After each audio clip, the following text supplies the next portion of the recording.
Ushuaia, Argentina. Jonah checked his phone. Nothing. That's the third time in 3 minutes you've checked your phone, Kara said. Not a fan of downtime, Jonah said. He stretched out his arms over the seat back of the couch. They'd been sitting there for most of the day, waiting for something to happen.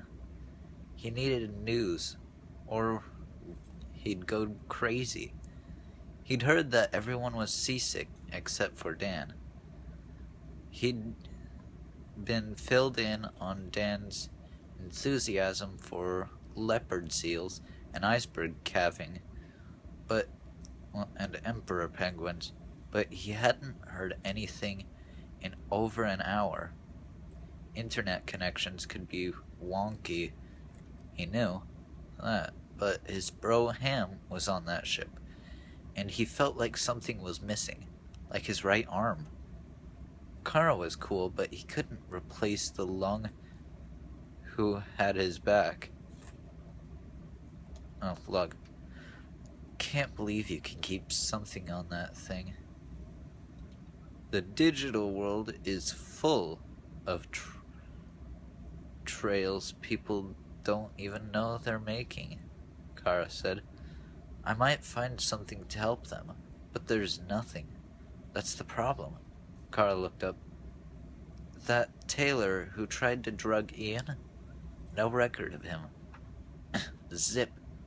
Berman ran the house, and he checked all records. Then I checked his checks, and ran some deep background. Funicello was clear. Now those trails have disappeared. So the guy wasn't who he said he was. Yeah, figures. But what about Berman? All the records I've checked before we hired him? Gone. He was an ECAT. Worked in a resort in the Maldives. The concierge in a Cannes. A butler in London. Impeccable references that I've checked impeccably. And now? Gone. No digital trails. Benjamin Berman does not exist. Whoa. Yeah.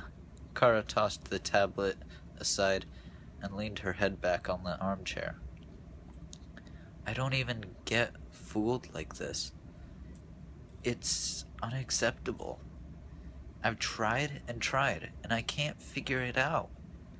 You okay? Jonah asked. 'Cause you seem, well, clenched. Can't help myself, Kara said. I'm worried that Ian will do something stupid, like blow himself up. Ian's too smart to be stupid, Jonah said. He's an egomaniac. He takes too many chances, thinks he's smarter than everybody else. Word, but that doesn't make him stupid, Jonah said. He thought a minute. Usually. He doesn't know how to relate to ordinary people.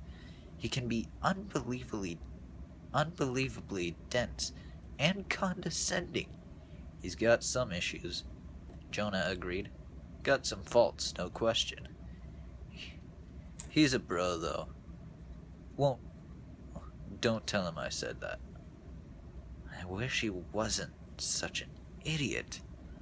Jonah gave the deep chuckle that Film Today magazine referred to as maple syrup for the ears. You and Ian have to work this out, because it's painful watching the two of you. You need to get honest and get together, if you don't mind my saying. Kara lifted her chin. I don't know what you mean. Right. His phone buzzed in his hand. Anything? Kara jumped up. Sammy. She hurried to read the text over his shoulder. Trapped. Jonah hunched over the phone, waiting. Chance could be in league with Outcast. Biofuel to blow up ship. There's one chance that could work. Got it. Jonah hit the keys, his stomach clenching.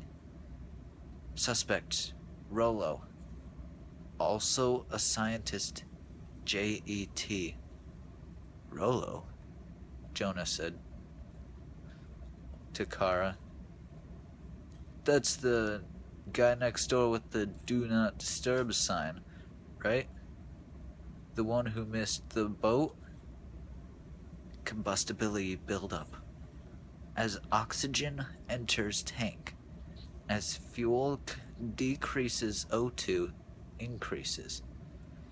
Builds up pressure. Chain reaction possible. Ask him what they can do. Kara sputtered, but Jonah's fingers were already tapping out the same question. Thinking. Think faster, Jonah murmured. Noises in the house. Over and out for now. They waited. And waited. Jonah exchanged a glance with Kara. Friends on a ship rigged to explode. Friends trapped in an enemy's house. And he was sitting here, miles away, with no way to get to them. He had to do something. Kara's fingers flew on her tablet, and forwarding the texts to Ian. She looked up, her face pale. He says the Outcast has given them a time limit. The ship is going to blow at 6 p.m. Jonah slammed his hand on the desk. We've got to do something. Rollo! Jonah suddenly bolted from the desk. He'll have some answers. He'd heard the maid tapping at the guy's door, asking if he wanted service. No answer for a day. Jonah checked on the door, but there was no answer, not even a go away. Rollo, it's Jonah Wizard, bro. Time to join the living. No more of this do not disturb. I am disturbing you. No answer. I'm going in, Jonah said. The doors used old-fashioned keys. Kara lifted a bobby pin from her ponytail. Try this. Jonah inserted the pin and wiggled it. No luck. It always works in the movies. Back up. No, Jonah. Wait. Too late. Jonah collided with the door, shoulder first, and bounced off. Kara leaned over him. Life doesn't come with stunt doubles, bro. Jonah grabbed his shoulder. Ow. What I was about to say was, our balconies are right next door to each other. We can climb over and see if the balcony door is open. Right. I knew that. They hurried through their hotel room and onto the balcony. Jonah climbed over the railing and stepped across the distance onto the next balcony. He balanced, then pulled himself up and over. He tried the knob, and it turned. He looked back at Kara. Stay there. I'll be right back. Are you kidding me? I'm coming. Kara executed the same maneuver and crowded in behind him.